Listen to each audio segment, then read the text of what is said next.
क्या आपने कभी ऐसी आवाज़ सुनी है जो सिर्फ आपको बुलाती हो? एक ऐसा नाम जो अंधेरे से फुसफुसा कर लिया जाए। देवगढ़ गांव में एक सूखा कुआं है।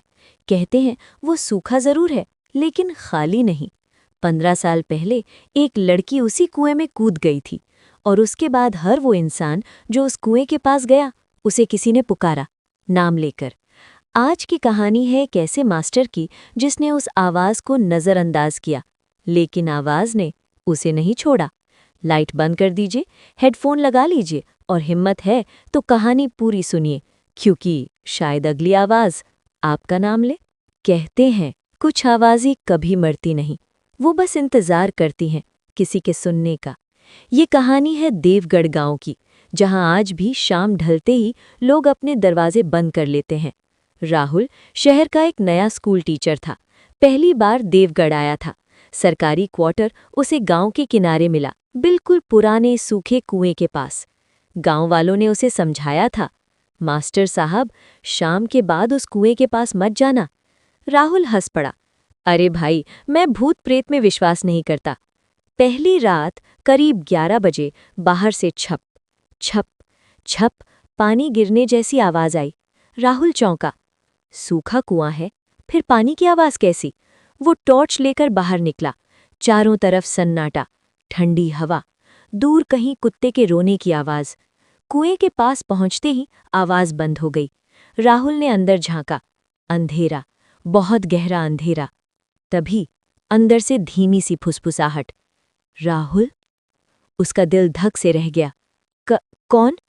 कोई जवाब नहीं। वो घबराकर वापस कमरे में चला गया।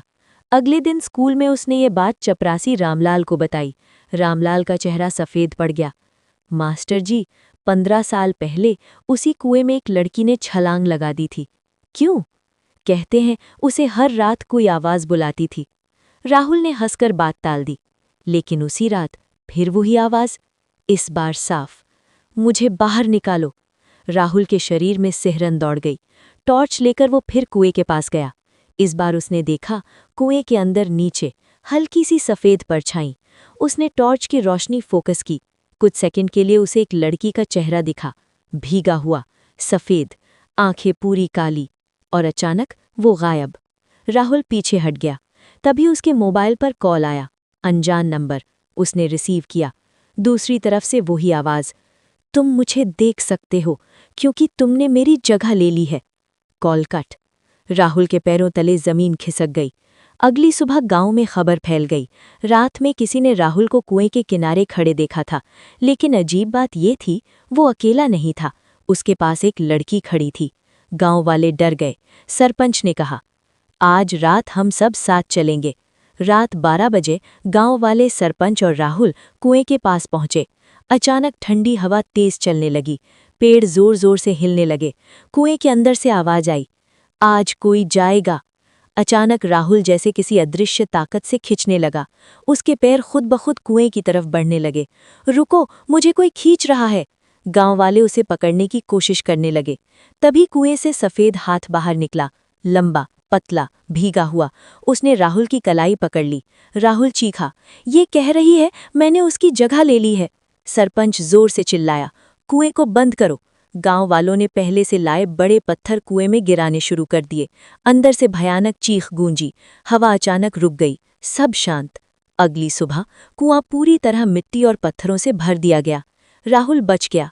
लेकिन 3 दिन बाद राहुल अचानक गांव छोड़कर चला गया, बिना किसी को बताए।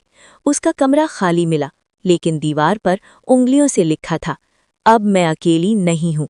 और उसी रात गांव के दूसरे छोर से फिर वही आवाज आई, मुझे बाहर निकालो। कहते हैं कुएं बंद किए जा सकते हैं, लेकिन आवाजें नहीं। अगर कभी देवगढ़ जाओ और कोई तुम्हारा नाम लेकर फुसफुसाए, तो पीछे मुड़कर मत देखना, क्योंकि शायद उसने तुम्हें चुन लिया है।